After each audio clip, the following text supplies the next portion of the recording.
I'm at Edinburgh's Ocean Terminal Shopping Centre, home to the UK's first MP3 dedicated store. I'm speaking with the two entrepreneurs who took advanced MP3 players from humble beginnings to a blossoming business venture. After greeting the pair, I asked initial founder Josh Walensky how he discovered a gap in the market he could exploit. It all began when I was looking to purchase an MP3 player myself. I looked all around the UK and everything seemed really expensive, so I decided to buy one direct from a manufacturer in Hong Kong. It took a couple of months to arrive, but when it did, it was absolutely superb, and I couldn't find anything else like it on the UK market. So I then started importing some of those in small quantities and just built it up from there, importing 1, then 5, then 10, and just selling it on a small website I constructed.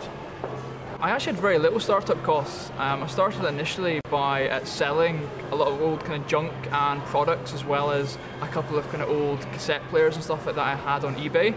And over the summer I managed to earn about £1,000, and I used that just to kind of buy more MP3 players, and I just kind of rolled on from there.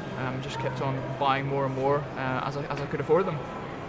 I didn't actually look at how much money I was making in the first year until the actual end of the first year itself. I was working from home, so I didn't have any kind of large staff overheads or any large advertising overheads, so it was pretty much into profit in its first kind of month or two of trading.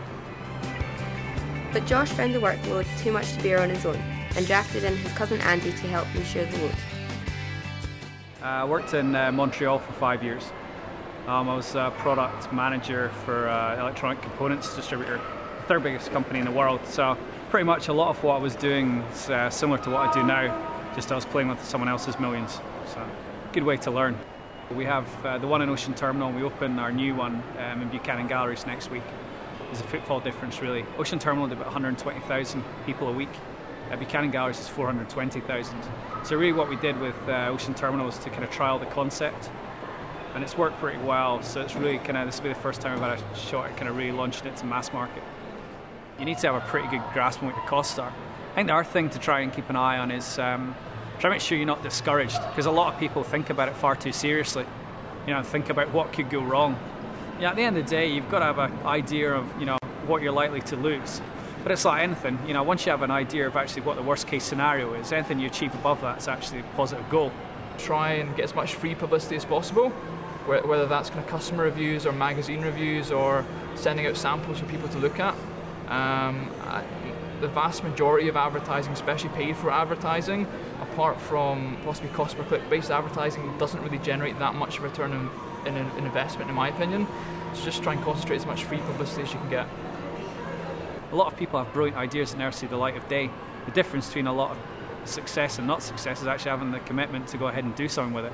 If it fails, it fails. And even the best entrepreneurs, are really kind of thinking in a business case. Any business they invest in, they're probably going to be 3 out of 10 will succeed. The other 7 will die, but the 3 that succeed will go massive. As you can see, these guys know exactly what they're talking about and hopefully have provided young entrepreneurs with some excellent marketing tips. From me in Ocean Terminal, Edinburgh, back to the studio.